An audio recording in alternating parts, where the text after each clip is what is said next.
We found the ball. We found the real ball. It's my ball. I hear people say this. You're like, oh, the Warriors would have won if they had Draymond. They had Draymond for 6 of the 7 games. I already apologized. I'm not going to apologize again. But I just want to say that I acknowledge it. Emmanuel Diaz, now get off my back. Brilliant idea. I want to go to a Rockets game early now to see him do it. I want to see it in person. Same as I wanted to see Steph with the dribble. Jason, did you go see Godzilla -1 yet? I didn't go see it yet.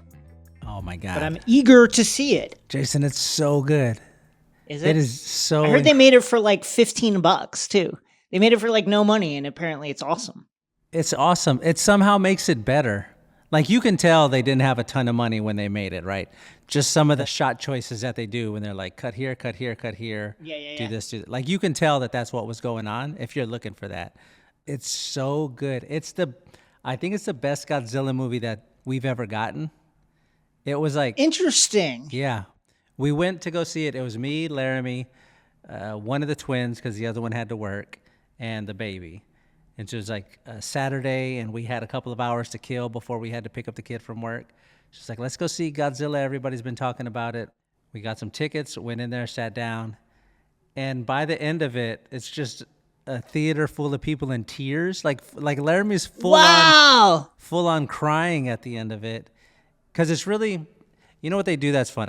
We'll talk about it without spoiling. Now, were you a big Godzilla person? Because as a kid, I had all Monsters Attack, Son of God, I had all that stuff on VHS. Terra, Mechagodzilla. No, I just Ghidra, thought it was cool. like all that stuff. I didn't collect any of this stuff. I just thought he was a cool dude. Especially when they did the Matthew Broderick one in the 90s when there was a Puff Daddy, a Godzilla music video. So we sit there and we watch it. And one of the things that they do in this movie that I really, really enjoy is they go back to the very beginning and they just make Godzilla, he's just bad. He's just bad and mean, and that's it. He's the bad guy in the movie. And good, yeah. And there's nothing you could do about it. He's bigger and stronger and meaner than everything. And you got to figure out how to take care of this guy. And he's so scary. He's so incredibly intimidating in this movie. They do a couple of really cool shots. You see a couple of them in the trailer when he's like fighting people in boats. And he's just like coming out of the water and staring at you. He's like 30 feet away from you looking at you. Jason, it's so fucking good, dude. It's so good. Well, I'm going to go see it. I got to go see it. Laramie said it was the best movie she's seen in years. I think it's my I think it's my favorite movie I've seen this year. It's so good. All right, I'm in. There's no way to oversell it. Go see it. If you're listening, I'm going to go see it. I will go see it tonight. Oh, even better. Text me when you're done. You want to start the show? Let's start it. Yes. From Wondery, I'm Shea Serrano. I'm Jason Concepcion. And this is 6 Trophies.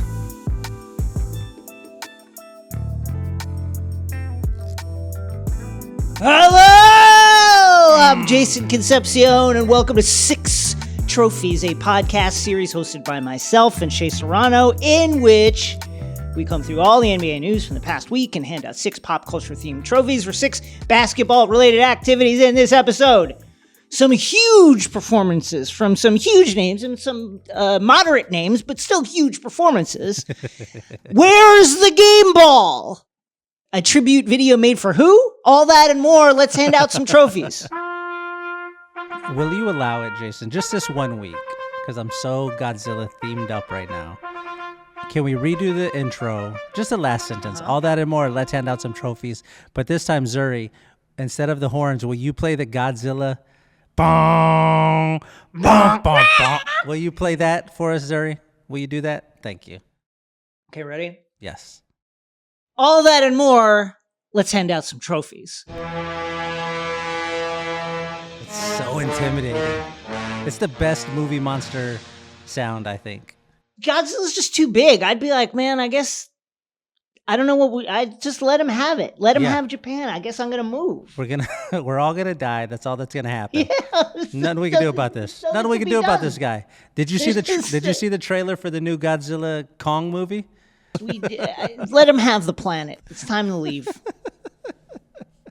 We do 2 sets of trophies, the big trophies and the little trophies. The big trophies are first. These ones are the same every week. First up, the Denzel Washington and Trading Day trophy, given out to whoever it is who had the best overall performance. This week's winner, just big performances. Big week for big performances. Big week. Embiid. Huge games last week. Embiid, 42 and 15. Luka, 40, 12 and 10. Jalen Brunson, 50 points, 9 for 9 from 3. Giannis, a franchise record, 64 points. Keegan Murray, 12 3-pointers in 3 quarters. Chet had 400,000 blocks in a game. Yeah. Huge week for big performances. I gotta tell you, the Keegan Murray thing. Man, where did that come and the Jalen, I was just like, I can't believe this is happening. There's a fun clip where they're telling Steph about it during Steph's postgame. Yeah. I love it. And it was ongoing, so it was not clear yet if they would shatter his makes record. It was really, really cool. What a explosion. And then Jalen Brunson, man, that was just a great Saturday night. You get Jalen Brunson open at 50, and you get Wemby and the Spurs getting a much-needed win after a long time. Yes. Zuri, instead of angelic music, Godzilla music. That's what we're playing for Wemby. And then Joel Embiid, 42-15. I got to tell you, it's fun to watch people destroy the Hornets. The Hornets, I don't know what they're doing. I don't know what their plan is ever or what they're ever trying to do, but man, Joel was just absolutely rolling. Andrew, one of the people who works on the show, has been screaming at us to put Joel Embiid in the show from the very beginning. He finally gets it here. We couldn't ignore him any longer. He's just so good right now. He's got more points than he has minutes played, which just tells you... That's a crazy stat. This could be the best season of his career in the making. It is right now. If you coming right off now, an MVP, yes. Yeah. If he keeps doing this, the efficiency, the way he's scoring, how integrated he is with the team, it's fun to watch. With Maxi's emergence, it's fun to watch the Sixers like have this up-tempo gear now too. Mm-hmm. It's really fun, and Embiid is a monster. There's a really good basketball newsletter called The Bounce with Shams and Zach Harper. Mm-hmm. And yeah. I really enjoy reading it. And they were in the most recent one, as we're recording this, they were talking about how Philly is starting to feel like a contender. And it's because of what Joel is doing. He has gone Godzilla mode. Zuri, Godzilla music. Now do you feel like... I love Godzilla, I'm sorry. I still feel like, obviously the Celtics they're ridiculous at home. Like Boston is a fortress right now against other teams. Jaylen Brown is a different player of late. Like he's just exploding to the basket in a way that feels like angry. Tatum is great. KP, sadly for me as a Knicks fan, adds like a much needed dimension to the team.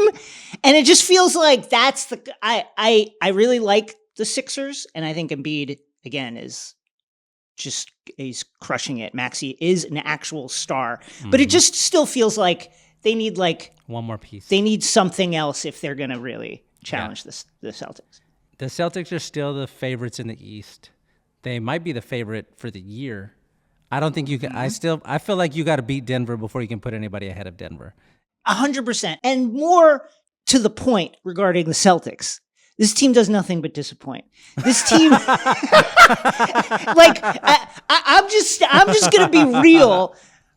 The Tatum Brown era Celtics have yet to break through in a meeting. I know they went to the finals. They should have won that finals. Like they were the better team in that series. And I just feel like until you see them really break through and play like they fiercely believe they need to win in that moment, then I'm not going to truly believe in them, but I readily admit they're the best team in the East, probably, 1 and 2 in the league with Denver.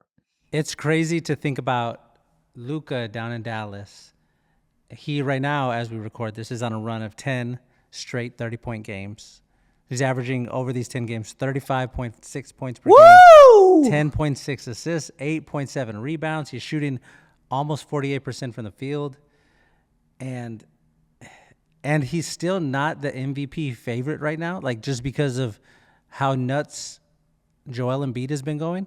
Like he might sneak in and get this trophy again. That really might happen. And by the way, I feel like I need to say something. I Say it. Dallas fans have been coming at my neck for the past several weeks because Luka is amazing and has lifted them.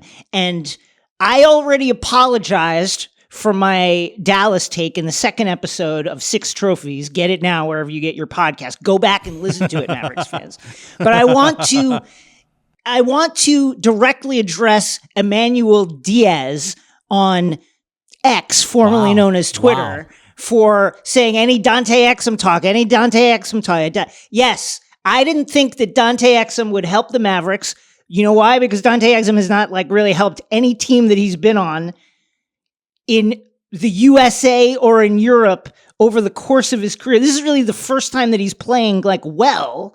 And Dante Exum has been playing really well. Had a huge 3-point shooting game the other day. And Dante Exum has been playing well. I already apologized. I'm not going to apologize again. But I just want to say that I acknowledge it. Emmanuel Diaz, now get off my back. This dude's on my back. It sounds like it. It sounds like you've been thinking about this in your off time, like just eating dinner, cutting your food mad. I am this fucking Emmanuel Diaz. You motherfucker. Big week for big performances. Next category. Yeah. The Lauryn Hill. Zuri, no more applause when we announce the winners. Only Godzilla music this week. Only That's it. Godzilla. The Lauryn Hill, you might win some, but you just lost one trophy. Given out to whoever it is who had the worst performance of the week. This week's winner, the Giannis franchise record game ball. Yes, Godzilla. That's right. The ball. Not the Indiana Pacers. Nope. Not the Bucks, not Giannis. We're talking about the ball. The ball. Where's the ball? The ball. Who has the ball? Someone's got Who the ball. has the ball? Where's the ball? Shay, explain to the people what happened. I love every single thing about every single part so of good. this story. So the Bucks and Pacers are playing. They've played now multiple times over the course of the season. Budding feud happening. They clearly do not like each other. Giannis, 64 points. Sets a franchise record, also a personal best record for himself. He decides he wants the game ball. However, the Pacers have a rookie who scores his first NBA point in the game, so they decide they're going to take it and give it to him. Giannis loses his fucking mind, goes into the hallway, trying to get into the locker room to get the ball. All hell is breaking loose. Nobody knows where the ball is. Somebody gives the ball to Giannis. Giannis is like, "This isn't the right ball." He said, "It doesn't feel right." It doesn't feel right. I can feel. I played 35 minutes with this ball. This isn't the same ball. Which I believe him. I believe that he does not have the right ball. I do believe him. I believe him. Somebody's got the ball somewhere. First, the Pacers are like, we didn't know that it was that game ball. And then video comes out of them in the hallway being like, fucking don't give him the ball. Keep that ball. Like they're just full out saying we're going to keep the ball. There's also video of like a Bucks security guy taking the ball. So there's just like an all-around mystery about the whereabouts of this ball. We don't know where the ball is, and we want the ball. Somebody get the ball. Is it? I have several thoughts. Let me start here. Okay, go. One, this is just not related to anything else, and we can move on after I say this. But I did find it interesting that Giannis was much more animated, angry about the ball than he was at getting eliminated by the 8th seed. Again, every part of this story makes me happy. Every single part. Somebody pointed out that Giannis has, if you look at his history, does Giannis have like a bad temper? Does he have a quick temper about certain things? And I think that that's awesome. I hope that he does. Yeah. Because you need that. When you're in the conversation for the best player in the league, you got to get mad about stuff. Yeah. You just got to. That said, who is in the right here? Like, what should be done? I keep thinking to like stuff that happens in the NFL, like when a big name free agent like comes to a team and like a rookie has their number, like that player then just is like, here's 30 grand or whatever. Can I have my number? Right. Like, shouldn't something like that have happened here? I think in this situation, because the Bucks were at home, Giannis has they got to get that. Giannis has a right. Yeah, to the ball. He got to get them. I don't care that it's your first points in the league. You should have scored sooner. We didn't even name check the guy. Oscar. His name is Oscar. Super happy that he scored his first points in the league. That's awesome. If this had happened in Indiana, you get the ball, but it happened in Milwaukee. And I love that afterward, Giannis was like, I didn't even want the ball for myself. I wanted it for Dame, who passed Kyle Korver on the all-time three-pointers list. For the number 5 spot, we have to recognize greatness. That was the excuse he tried to give about why he was going crazy for the ball. Come on. You got to own it, though. Yeah, you got to be like, give me my fucking ball or I'll kill you. It's my ball. He was Don't try to blame this on Dame. He's just full-throated screaming at Tyrese Halliburton, go get the fucking ball. He was like, it was Tyrese's job. Like he was the equipment guy. Like, go get the ball. Fucking ball. What are you doing? It was really great. It was really great. I loved Rick Carlisle in the post game talking about how he's like, my GM got elbowed in the ribs. It's like what? Also, like Rick has this demeanor where I couldn't tell if he was genuinely like shocked that this, like, kind of like, can you believe this is happening? Like, communicating with his face, like the absurdity of the situation, or if he was like actively trolling the Bucks. I couldn't tell. He's messing with them.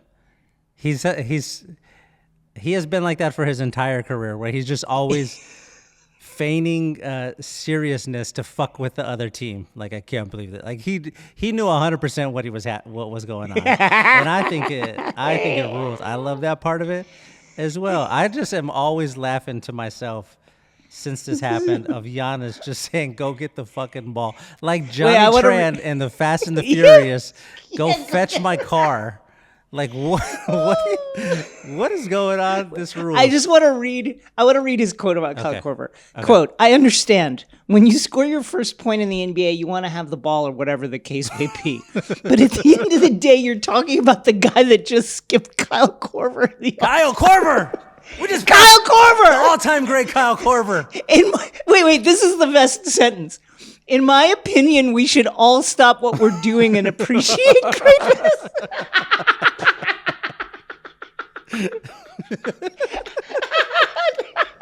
It's perfect. It's perfect. That's what it was about. That's what it was. It was about. It was about a guy just past Kyle Korver on the list and the greatness that shows us. Sorry. This is a perfect NBA story, and I'm so happy that it's so good. Next category. The Dominic Toretto I Live My Life a Quarter Mile at a Time trophy. Given out to the person or team who made a short-term decision with no regard for future consequence. This week's winner, Steve Kerr, for not leaving the Golden State Warriors. I mean, listen.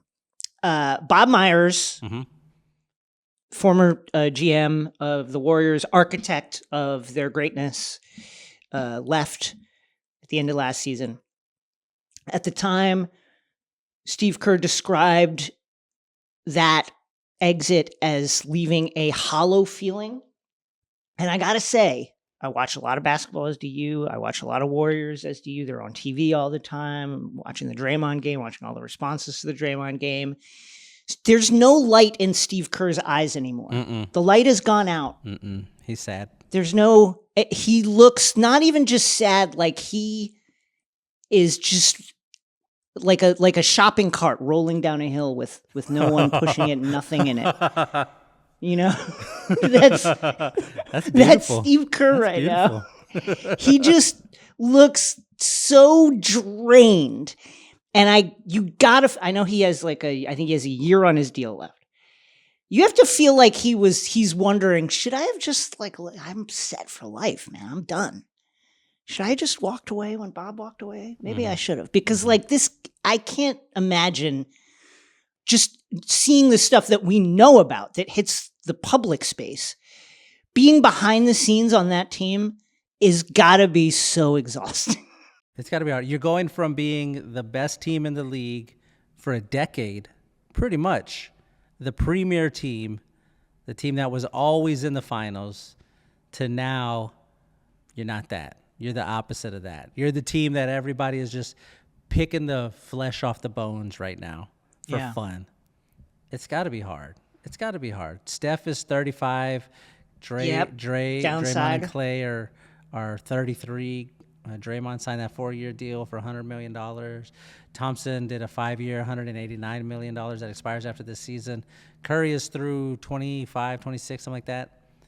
It's not looking like it's going to be super fun in Golden State. Here are his statements last summer, Steve Kerr on Bob Myers. I don't know what it's going to be like without him. There's already a hollow feeling just knowing he's not going to be in the building every day.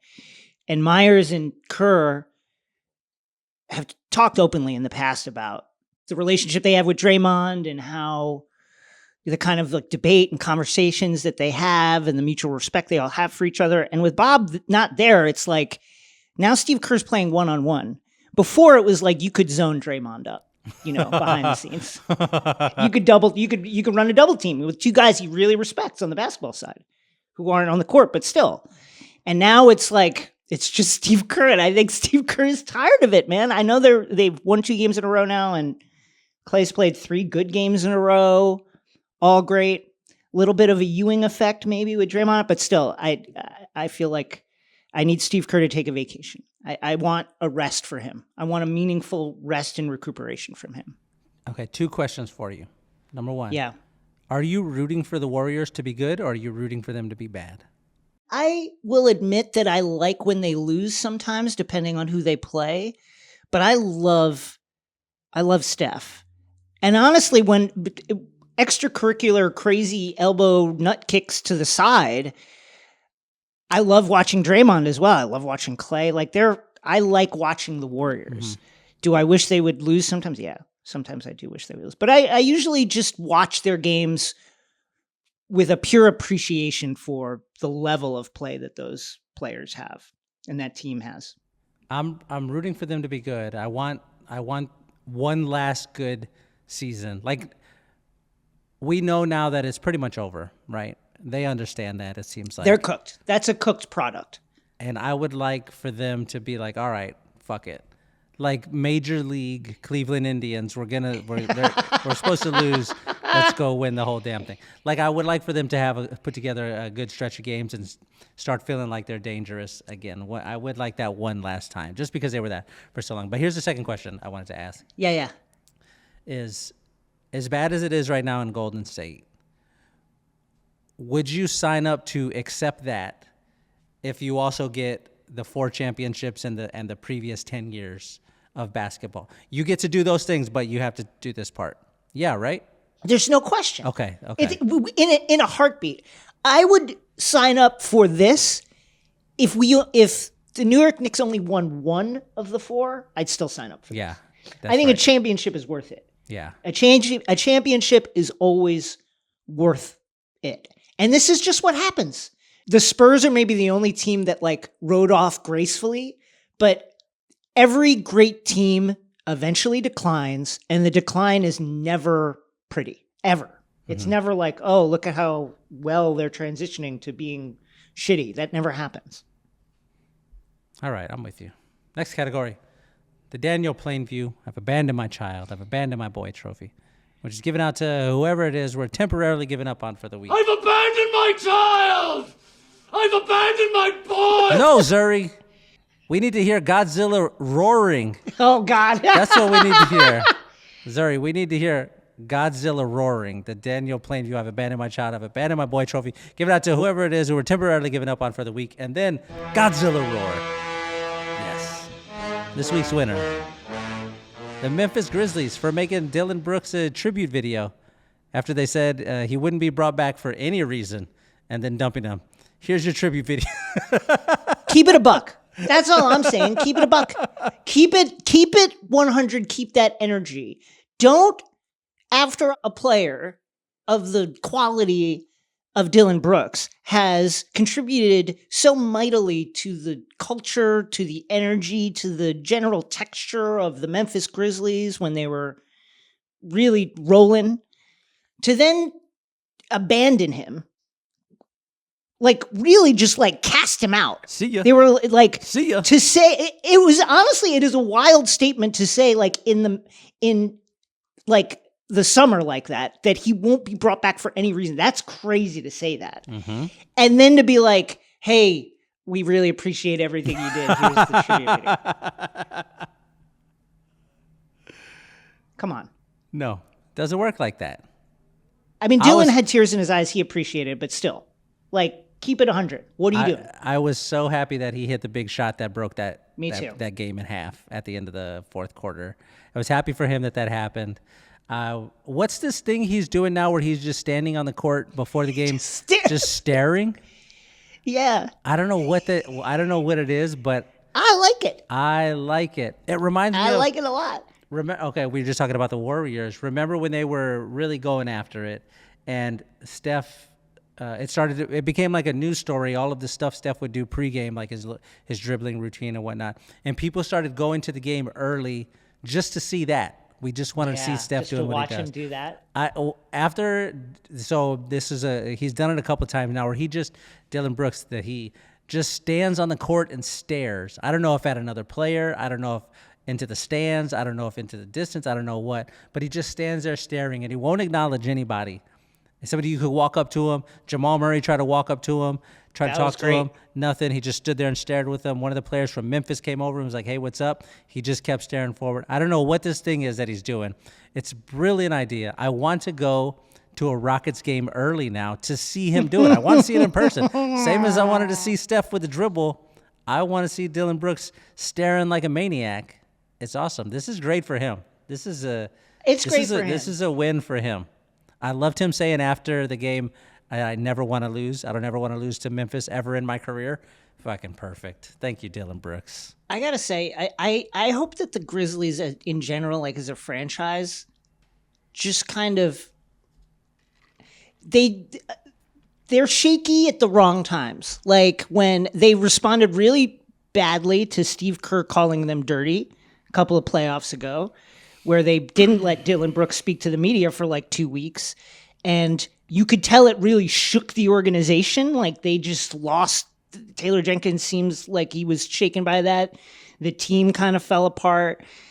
I think the way they handled Dillon Brooks, etc. Let's get it together, Memphis. It's fun when you guys are good. Next category, the Chief Keef. That's that shit I don't like trophy. Just give it out to whoever it is who did something and we don't like it. I just don't like it. I don't like it. This week's winner, Draymond Green punching people. I don't like it. I don't like it. It's not cool. It's not fun. It's got to stop. I don't like it. Let's here are all of the incidents. Now we might miss a few here, but let's just run them down. Okay. May 2016, Draymond kicks Steven Adams in the nuts. June 2016, the infamous swipe at LeBron's groin that cost the Warriors a title. November 2018. I disagree there, Jason. I disagree there. That cost the Warriors a title? Yeah. I hear people say this. You're like, oh, the Warriors would have won if they had Draymond. They had Draymond for 6 of the 7 games, and they lost 3 of those 6. You don't think it contributed? You don't think it contributed? No. What contributed was Kyrie Irving and LeBron James dropping 40 balls, and then LeBron a triple-double in Game 7. I don't think it's... Let's table it. Let's table that for now. Okay. November 2018, famously getting into an argument with Kevin Durant on the sideline. Kevin was probably on his way out anyway, but it was notable nonetheless. October 2021, knees Austin Rivers in the chest. November 2021, tackles Kevin Porter Jr. Oh, God. October 2022, punches Jordan Poole in the face during practice. Nope. No. April 2023, stomps, 2-foot stomp on Domantas Sabonis with a little like trampoline action at the end. That was crazy. Shaq said, what do you expect him to do? He's got to be able to come down and land. Okay, whatever. November 2023, a little clash with Donovan Mitchell. November 30th, 2023, suplexes Terrence Mann. And then just last week punches Yusuf Nurkic in the face. An incredible list of events from your guy, Draymond Green. It's Suspended indefinitely now, which right until it is announced today that he's entered counseling. Mm-hmm. Your thoughts? I don't think it's great. I don't think it's fun. I think listening to Steve Kerr talk about it, he's very candid and just like essentially saying we have to help Draymond. This is not okay. There's something going on. We need to. This is like he was basically doing it. This is a bigger than basketball thing. Like this can affect things in his real life. We need to help. Like hearing Steve Kerr take that angle into the conversation was like, all right, there's zero fun here. It's not anything but bad is what it feels like right now. Do you think that Steve Kerr has finally watched the tapes of all the incidents? Notably, whatever stuff happens in games, Steve Kerr has never seen it. Yeah. He's got to watch the tape later. Do you think he's finally seen all the Maybe stuff that's and what now he happened. realizes the maybe gravity of that's it? what It's just no good, man. It's no not good. It's better when Draymond Green is playing basketball. And Agreed.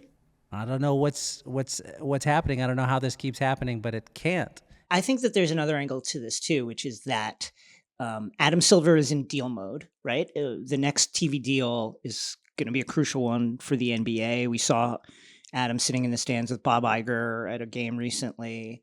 This happened on a nationally televised game where Green punched Nurkic, and the Warriors are on TV all the time. Silver wants his best product out there, and I feel like, there's I don't know this, but I feel like the fact that it happened on a nationally televised game, and in addition to the fact that it was so closely on the heels of a previous incident, that this is part of what made Adam Silver say, okay, it's open-ended. We're not going to say 10 games, now come back and check in with us and we'll see. We're just going to say, progress with your counseling, get this under control, then we'll have a meeting and then we'll assess. I think it's actually like a wise decision. Yeah. Some people are very cynical about it. They're saying, oh, Silver's just going to, this is cover using like mental health speak to allow Draymond to come back after 7-8 games or whatever. I don't necessarily believe that's true. No, probably not. We didn't even mention when you're doing the list, like the Rudy Gobert headlock thing. Like that. That's right. How could we forget the headlock? How could we forget? It's not awesome. I have a pitch. I tweeted this on X, formerly known as Twitter, but I really believe that this would be a huge show ratings wise. 30 for 30. Draymond Green, the road back. 10-part series. Oh God! Like Last they do Dance? in no, but like they do in AA or counseling or different kinds of rehab programs. What you'll often have to do is contact the people in your life who you have wronged and apologize and say, listen, it wasn't. I'm taking full responsibility for what I did, and I'm sorry that I hurt you. I think you do that with Draymond, like calling and meeting with like all of the people that he's hurt in his career, including the Warriors. Like I think the episode starts with him like saying, hey, Steph and Steve and everybody, like, I'm really, really sorry that I got suspended from a finals. That I apologize to you for doing that. And then he goes and says, LeBron, I'm sorry that I swiped at your nuts. And then you go all the way down.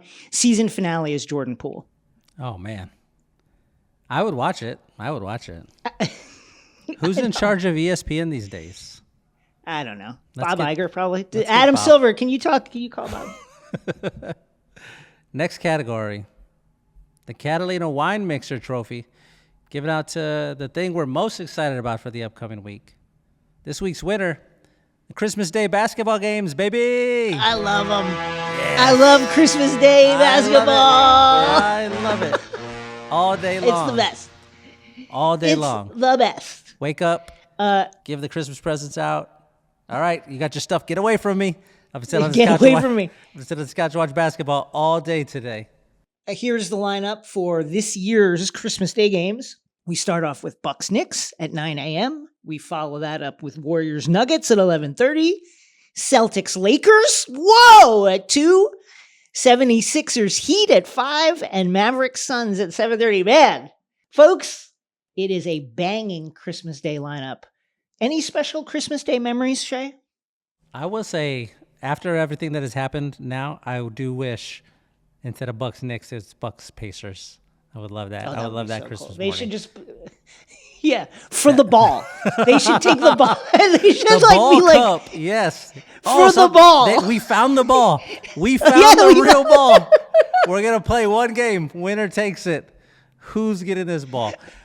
My two favorite Christmas Day. No, I'm gonna give you 3. Okay. Three of them stand out. Okay, third place is the first time Shaq and Kobe played against each other. I believe that was Christmas. Oh, Was that yeah. Christmas? That was a Christmas Day game, right? When he went with the Heat. That's my third place one. My second place one is Christmas 2016, Warriors Cavs. Kyrie hits the game winner. The Cavs were down by 13 or 14 in the fourth quarter. This was my favorite, or one of my favorite games, because that year we wanted to do a thing. Our kids had never seen snow before, never been like in snow. Well, I had never been in snow on Christmas. And so Laramie and I had a plan that year where we were going to do something called Snow Christmas, where this one year we were going to go somewhere where it snows. We ended up in Utah, I believe. But it's like we're going to go to Utah on Christmas Day and just be in the snow. We'll be there for like the weekend or whatever.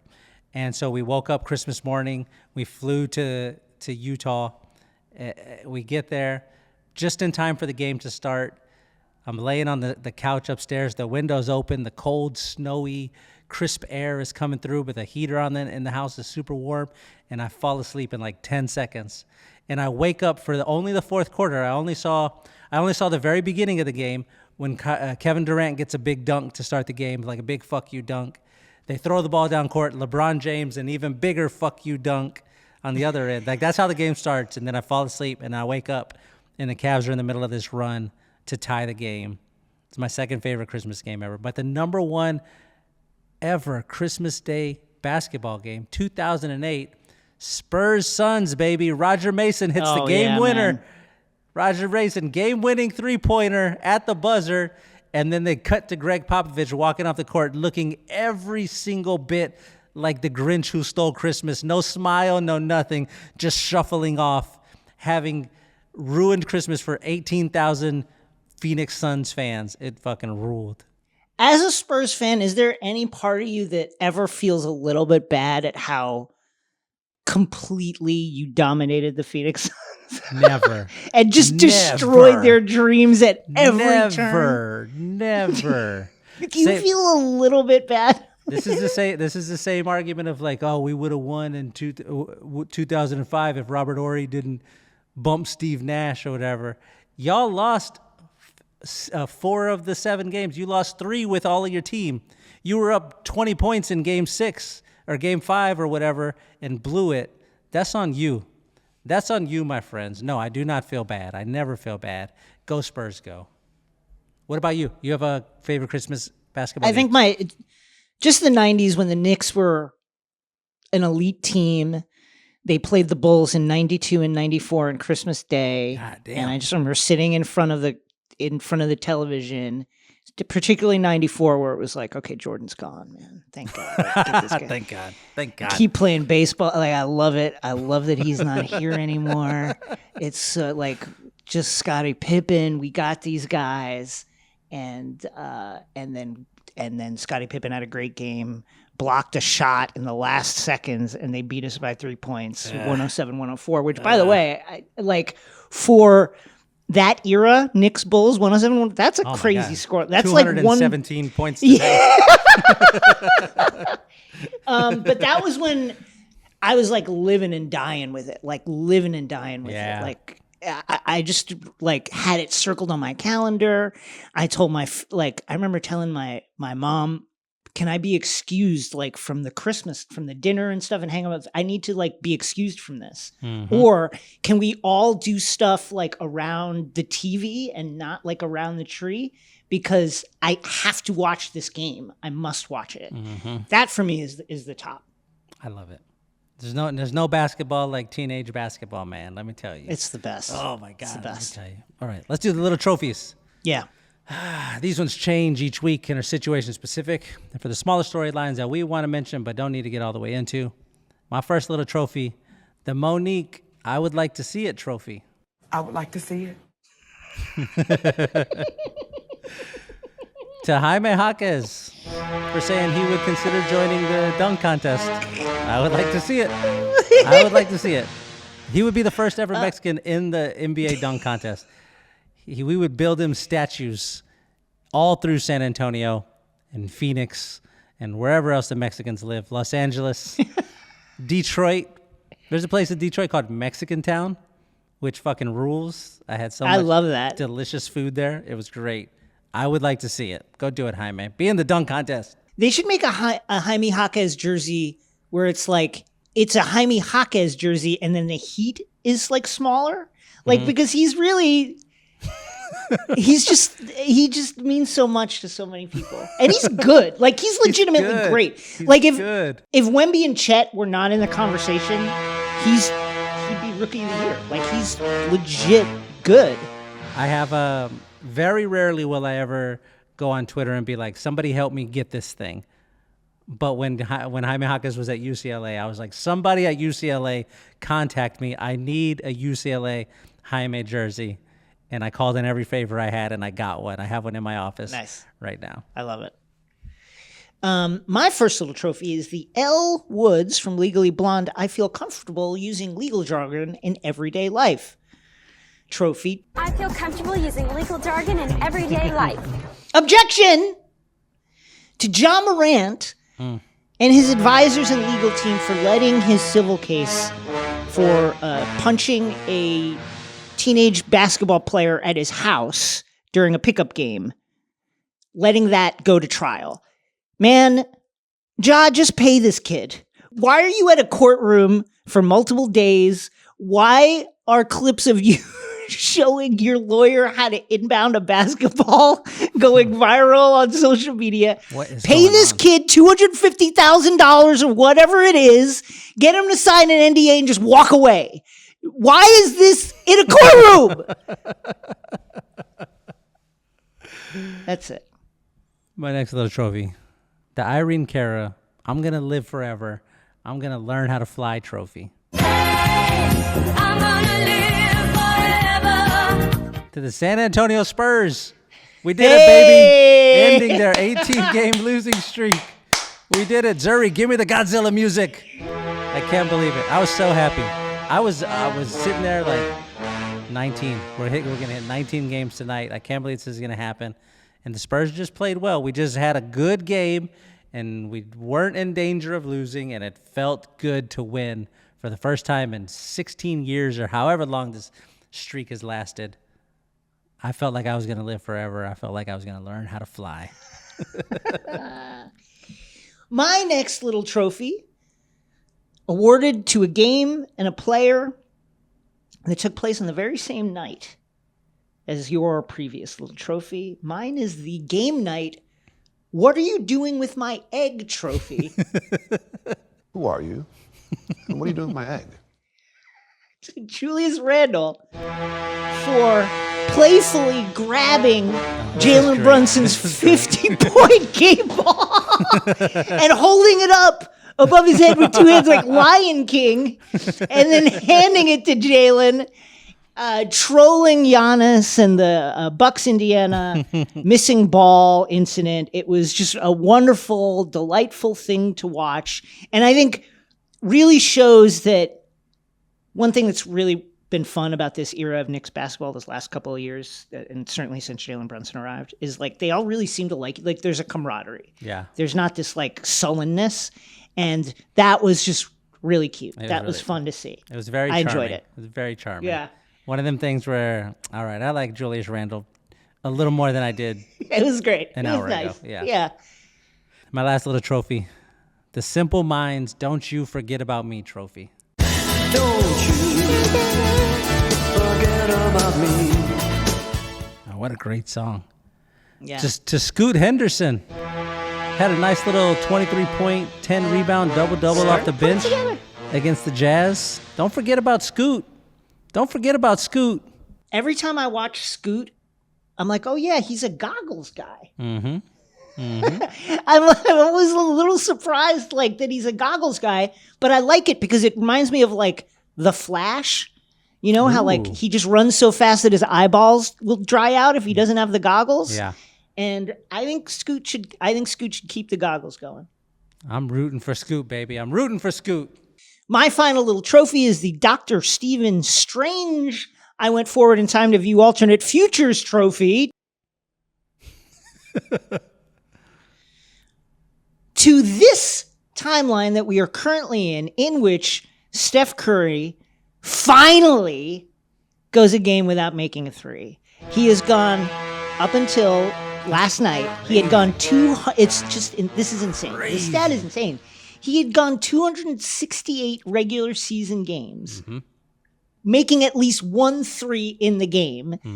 The last time he played a game without making a three, November 8th, 2018 versus the Bucks. Golly. I mean, golly. That is half a decade ago. It's unbelievable. It's unbelievable. What a stretch. Great trophy. We did it Yeah. again, Jason. We have done it. Another perfect episode. One last Godzilla roar, Zuri. Thank you. It's so good. God. We close every episode just by saying the names of underappreciated old basketball players with no context at all, while the theme music carries us out.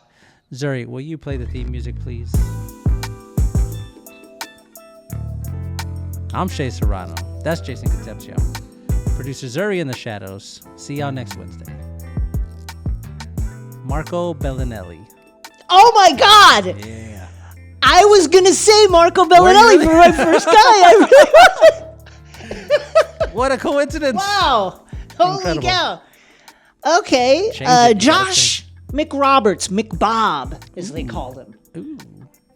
I feel like there was a tweet one time where Jesus made a joke. It was like Chris Anderson and Josh Roberts dunking on one of the other one, and he said it looked like a scene from Sons of Anarchy, and it was one of the all-time great tweets. Jarrett Jack. Jarrett Jack, man. Canadian legend. Knicks legend. Jeremy Lin roommate legend. Landry Fields. Ooh, yes. Amir Johnson. Oh, Johnson. Daniel Booby Gibson. The Boob. This is one of my favorite basketball names ever. Sonny Weems. Sonny Weems. Sonny Weems. Yes. Chuck Hayes, the Chuck Wagon. Rasho Nesterovich. Ekpi Udo.